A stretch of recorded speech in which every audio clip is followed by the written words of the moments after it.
तो भाई लोग कैसे हो। आज मैं आप लोग के लिए लेके आया हूँ लाल घाटी का रहस्य। चलिए कहानी स्टार्ट करते हैं। और पिटो, लगान न देने की यही सजा है। आह क्षमा महाराज क्षमा। जयगढ़ का राजा विजय सिंह बहुत ही जालिम, क्रूर व निर्दयी था। प्रजा उसके जुल्मों सितम से तंग आ चुकी थी। अपने खिलाफ आवाज़ उठाने वाले को राजा विजय सिंह किसी न किसी बहाने मरवा देता था। यह देशद्रोही है महाराज, राज आज्ञा मानने से इनकार करते हैं। यह अन्याय है, हम बेगुनाह हैं, यह जुल्म है। खामोश, इन्हें भूखे शेर के आगे डलवा दो, हाथी के पैरों से कुचलवा दो। दुष्ट सेनापति कालदेव भी राजा के साथ मिलकर मनमानी कर रहा था। वह हर सजा पाने वाले कैदियों की आंखें निकलवा कर लाल घाटी में फेंकवा देता था। सुनो, इन्हें शेर और हाथी के सामने डालने से पहले इनकी आंखें निकाल कर लाल घाटी में फेंकना न भूलना। जो आज्ञा। सेनापति के आदेश पर, आई हाय मेरी आंख, जाओ ये आंखें लाल घाटी में फेंकाओ। जो आज्ञा। कुछ समय बाद, डाल दो एक को पिंजरे में। चलो नहीं। किसी को भूखे शेर के पिंजरे में डाल दिया गया तो किसी को पागल हाथी के पैरों तले कुचलवा दिया गया। जितना राजा विजय सिंह क्रूर और अत्याचारी था, रानी मेनका उतनी ही दयालु और परोपकारी थी। एक दिन जब राजमहल के बाहर कुछ लोगों को पीटा जा रहा था। ठहरो, इन्हें क्यों पीटा जा रहा है? छोड़ दो, ये निकम्मे और आलसी लोग हैं। महारानी, सेनापति जी का हुक्म है कि इनसे महल में सफाई का काम लिया जाए, परंतु ये तैयार नहीं। हे ईश्वर, आज भी महारानी दुखी और उदास है। सैनिकों का जुल्म देखकर महारानी उदास हो उठी। तभी महामंत्री शेर सिंह, जो स्वयं भी एक नेक इंसान थे, वहां जा पहुंचे। प्रजा का दुख उनसे देखा नहीं जाता था, लेकिन वे विवश थे। राजा और सेनापति के आगे उनकी एक न चलती थी। नमस्कार महारानी। देखिए महामंत्री जी, यह अन्याय आखिर कब तक होता रहेगा? तभी नीचे शोर सुनकर महारानी चौंक उठी। यह हमें जबरन खेत से पकड़ कर लाए हैं महारानी, हम निर्दोष हैं महारानी, हमारी रक्षा कीजिए महारानी। मुझसे तो अब और नहीं देखा जाता महामंत्री जी, काश यह सब देखने से पहले ईश्वर मुझे उठा लेता। ईश्वर पर भरोसा रखिए महारानी, एक दिन यह सब ठीक हो जाएगा। वह दिन शायद कभी नहीं आएगा महामंत्री जी। महाराज द्वारा किए गए पापों से नाराज होकर ही शायद ईश्वर ने हमें संतान भी नहीं दी। धैर्य रखें महारानी, ईश्वर के घर देर है अंधेर नहीं, एक दिन आपको संतान अवश्य प्राप्त होगी। एक दिन हम सेनापति के साथ शिकार पर जा रहे हैं महाराज। महामंत्री, जब तक न लौटे राजकार्य आप ही संभालेंगे। जो आज्ञा महाराज।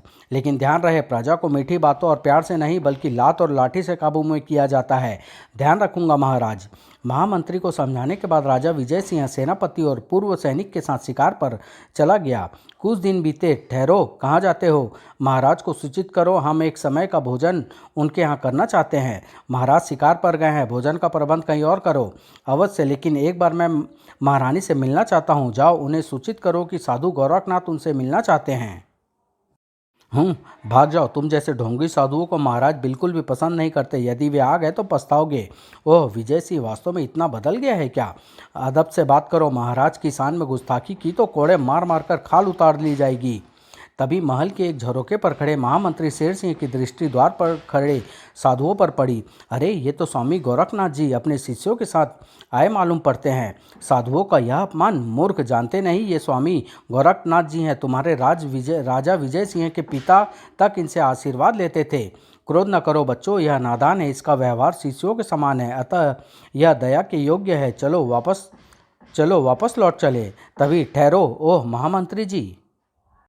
लेकिन महामंत्री जी, महाराज का आदेश। खामोश मूर्ख, एक तरफ हटो।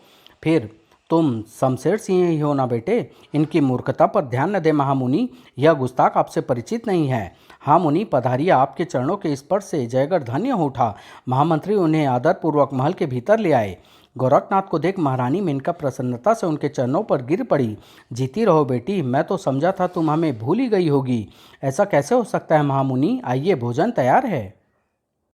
संकोच न कीजिए मुनिराज, कुछ तो और लीजिए। बस बस बेटी, प्यार से दिया तो एक अन्न का दाना भी बहुत होता है। भोजन करने के पश्चात, अच्छा बेटी अब हमें आज्ञा दो, तुम्हारी सेवा से हम अति प्रसन्न हुए, ईश्वर तुम्हें प्रसन्न रखे। रानी का चेहरा सहसा उदास हो उठा। क्या बात है बेटी, तुम दुखी मालूम पड़ती हो? कुछ नहीं महाराज, जो कुछ शायद मेरे अपने ही कर्मों के फल है जो मुझे मिल रहा है। साधुओं से क्या छिपाना बेटी, हमें तुम्हारा दुख ग्रहण कर प्रसन्नता होगी। तब स्वामी गोरखनाथ की जीत करने पर रानी ने अपने दुख का कारण उन्हें बता दिया। अब आप ही बताइए महर्षि, एक तरफ पति का दुख, दूसरी ओर निसंतान होने का गम, किस तरह जीऊँ मैं? सब कुछ सुनने के पश्चात स्वामी गोरखनाथ अपने झोले से एक सेब निकालकर रानी की ओर बढ़ाते हुए बोले, निराश मत हो बेटी, ईश्वर पर भरोसा रखो, लो यह फल लो। फल? हाँ, यह फल साधारण नहीं है। इस फल के तुम जितने टुकड़े करके खाओगी उतने ही पुत्र रत्न प्राप्त करोगी। क्या सच महामुनि? हाँ, और तुम्हारी संतान ही तुम्हें अन्य दुखों से छुटकारा दिलाएगी। लेकिन ध्यान रहे, फल के जितने टुकड़े करना चाहो एक बार में ही करना। रानी की आंखों में प्रसन्नता के आंसू भर आए। वह गले से अपना कीमती हार निकालकर साधु गोरखनाथ की ओर बढ़ाती हुई बोली, मुनिवर, मैं आपको और क्या दूं? यह हार स्वीकार करें, इससे साधुओं के लिए कोई उपयुक्त आश्रम बनवा लें। नहीं बेटी, इन चमकीले पत्थरों से हम साधुओं को दूर ही रखो। ये कीमती पत्थर तो राजमहल में ही शोभा देते हैं। ऐसा ना कहिए मुनिवर। अभी वे आपस में बातें कर ही रहे थे कि राजा विजय सिंह वहां आ धमका। ओह, तो मेरे पीछे से धन दौलत को यह मूर्ख औरत इस तरह इन पाखंडी साधुओं में बर्बाद कर रही है। सब कुछ देखकर राजा विजय सिंह क्रोध से आंख बबूला हो उठा। ओ मूर्ख स्त्री, तो मेरे पीछे ये गुल खिलाए जा रहे हैं। स्वामी, मूर्ख स्त्री, यह कीमती हार इन कामचोर, आलसी और पाखंडी साधुओं को देने के लिए नहीं है। यदि कुछ देना ही हो तो इन्हें कोड़ों की सजा दो। ऐसा ना कहिए नाथ, ये स्वामी गोरखनाथ और उनके शिष्य हैं। महर्षि का कहना है कि हमें संतान प्राप्ति हो सकती है। देखिए, इन्होंने यह फल भी दिया है हमें। राजा विक्रम सिंह का पारा और चढ़ गया। फेंको इस गंदे फल को मूर्ख, जब ईश्वर ने हमें संतान नहीं दी तो यह पाखंडी साधु हमें क्या देगा? नहीं नहीं, ऐसा अपमान न कीजिए इनका। तुम जैसे मूर्ख ही इन पाखंडियों की बातों में आ सकती हो, किंतु मैं नहीं। मैं इसकी रग रग से वाकिफ हूँ। काम काज से बचने के लिए ही इन्होंने गेरुआ वस्त्र धारण किया है और इनका ढोंग समाप्त करना मुझे अच्छी तरह आता है। सिपाहियों, कोड़ों से पीट पीट कर रगड़ कर खाल उतार दो इन पाखंडियों की। रानी तुरंत राजा विजय सिंह के पैरों में पड़ती हुई बोली, महर्षि का इतना अपमान न कीजिए स्वामी। यदि इनका श्राप लग गया तो हम तबाह और बर्बाद हो जाएंगे। परंतु राजा ने रानी की एक ना सुनी। हट जा मूर्ख! आह! सैनिकों, ले जाओ इन पाखंडियों को और कोड़े से पीट कर देश से बाहर कर दो। फिर कभी यदि ये हमारे देश में दिखाई दे तो इनकी गर्दन काट देना। जो आज्ञा महाराज। महाराज का आदेश सुन वहाँ खड़ा महामंत्री विनय पूर्व स्वर में बोला, क्षमा करें महाराज, ऐसा करना उचित नहीं होगा। आपके पिता भी इनका आदर करते थे और इन्हीं के आशीर्वाद से आपका जन्म हुआ था। आप खामोश रहे महामंत्री जी, केवल मेरे आदेश का पालन कीजिए। राजन, तुम्हारी बुद्धि भ्रष्ट हो चुकी है। रानी के साथ जो तुमने व्यवहार किया वह असहनीय है। तुम्हें इसका फल भोगना ही होगा।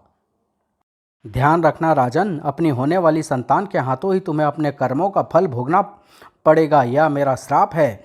रानी तुरंत साधु गोरखनाथ के पैर पड़ती हुई बोल उठी, नहीं नहीं मुनिवर, ऐसा श्राप न दे। आखिर ये मेरे पति हैं। यदि अपनी संतान के हाथों ही इन्हें बर्बाद होना पड़ा तो ऐसी संतान प्राप्ति से क्या लाभ? प्रभु, आप अपना श्राप वापस ले लीजिए। नहीं रानी, हट मत करो। श्राप अब वापस नहीं लिया जा सकता। उठो बेटी, मैं अपना श्राप तो वापस नहीं ले सकता, लेकिन तुम्हें एक वरदान दे सकता हूँ। यदि अपनी संतान के कारण राजन को दुख भोगना पड़ा तो संतान के द्वारा ही वे दुखों से छुटकारा भी पाएंगे।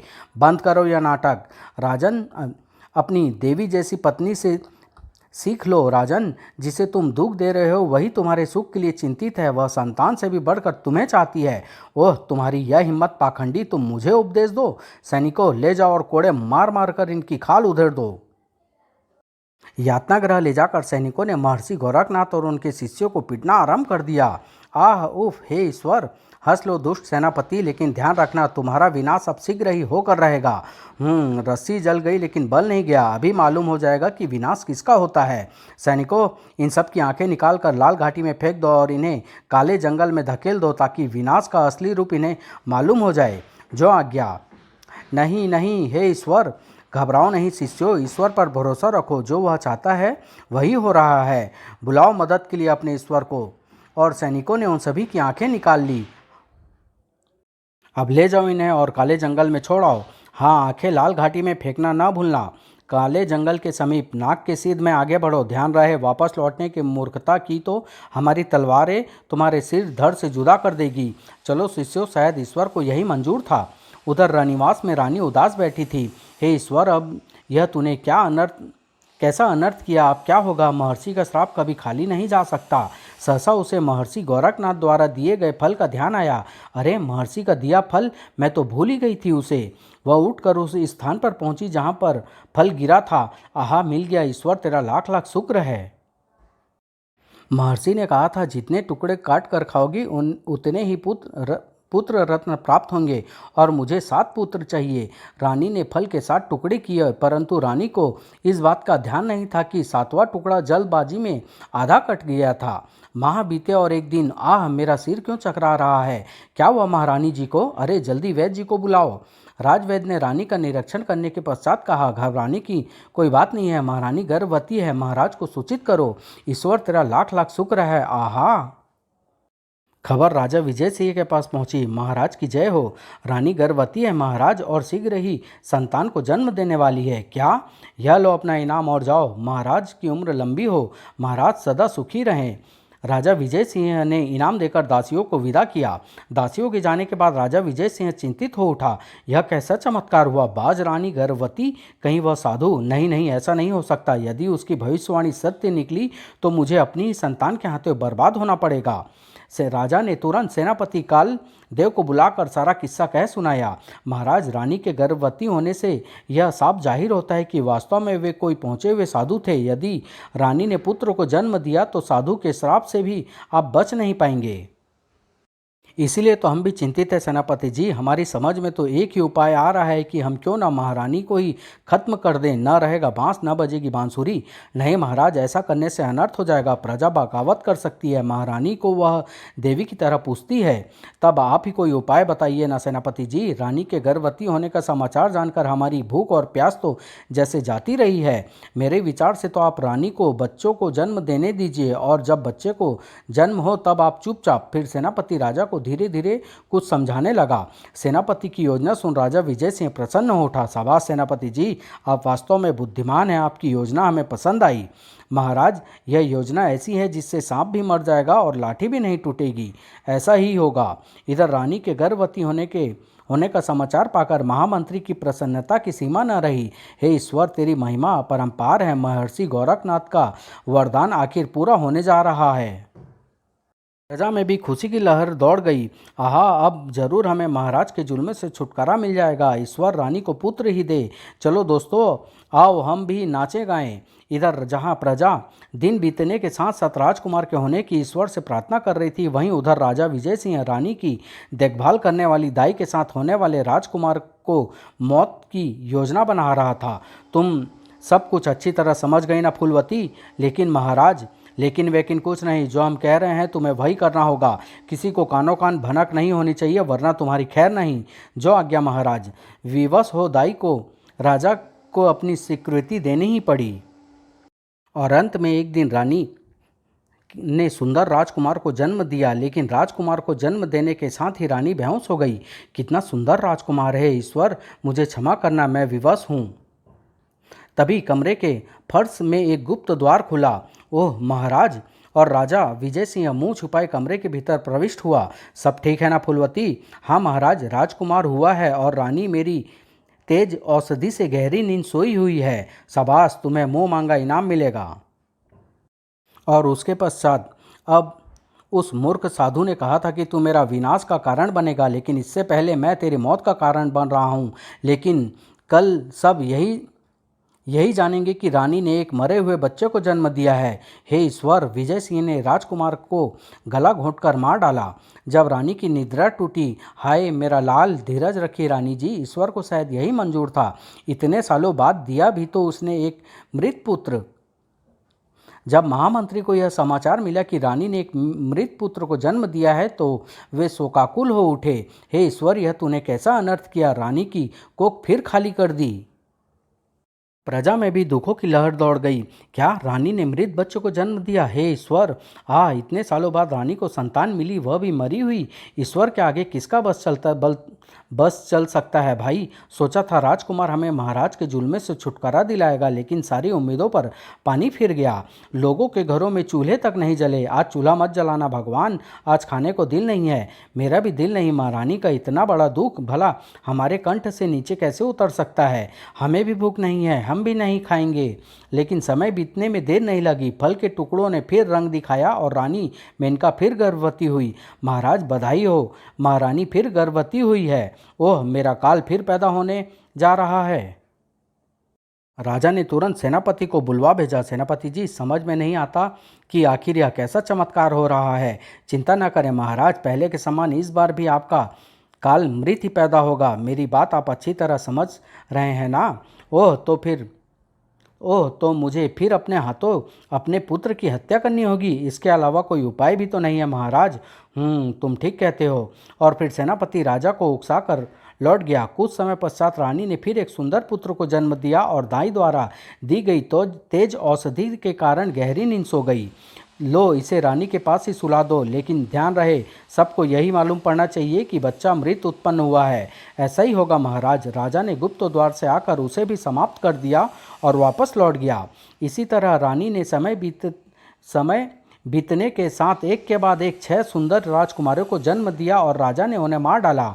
मूर्ख प्रजा यही समझ रही है कि रानी मृत बच्चों को जन्म दे रही है, और जब तक रानी बच्चों को जन्म देती रहेगी प्रजा ऐसा ही समझती रहेगी। सभी यही समझते रहे कि रानी मृत बच्चों को ही जन्म दे रही है। परंतु राजा विजय सिंह और सेनापति कालदेव नहीं जानते थे कि एक के बाद एक 6 मृत पैदा होने वाले राजकुमारों ने महामंत्री शेर सिंह के दिल में संदेह पैदा कर दिया है। यह तेरी इच्छा हरगिज नहीं हो सकती प्रभु। मुझे विश्वास है तू ऐसा अनर्थ नहीं कर सकता। कहीं जरूर दाल में कुछ काला है। जहाँ सारी प्रजा राजकुमारों की मौत से दुखी व उदास है, वहाँ महाराज और सेनापति एक बार महारानी से पूछकर देखना चाहिए। महामंत्री ने गुप्त रूप से रानी से मुलाकात की। दुखी न हो महारानी, जो होना था वह हो चुका, लेकिन एक बात जानना चाहता हूँ, क्या जन्म लेने के पश्चात राजकुमार रोए थे? मैं कुछ नहीं जानती महामंत्री जी। न जाने क्यों बच्चों को जन्म देने से पहले ही मुझे गहरी नींद आ जाती थी। क्या गहरी नींद? अवश्य ही कोई गहरा चक्कर है। इस संबंध में राजवैद्य से सलाह करनी होगी। ईश्वर न जाने मुझे कौन से पापों की सजा दे रहा है। आह! फिर चिंतित सा महामंत्री महारानी से विदा लेकर वापस लौट गया। महामंत्री शेर सिंह राजवैद्य से मिला। वैदराज, क्या स्त्री प्रजनन के समय गहरी नींद सो सकती है? हाँ, यदि बेहद तकलीफ से बचाने के लिए उसे नींद की औषधि दी जाए तो। लेकिन यह सब कुछ आप क्यों पूछ रहे हैं महामंत्री जी? कोई विशेष कारण नहीं। मेरी पुत्र वधू गर्भवती है और उसे प्रजनन के समय बहुत दर्द होता है। ओह, तब तो महामंत्री जी आपको उसका उचित इलाज करना चाहिए। हाँ, अब तो कोई इलाज करना ही होगा।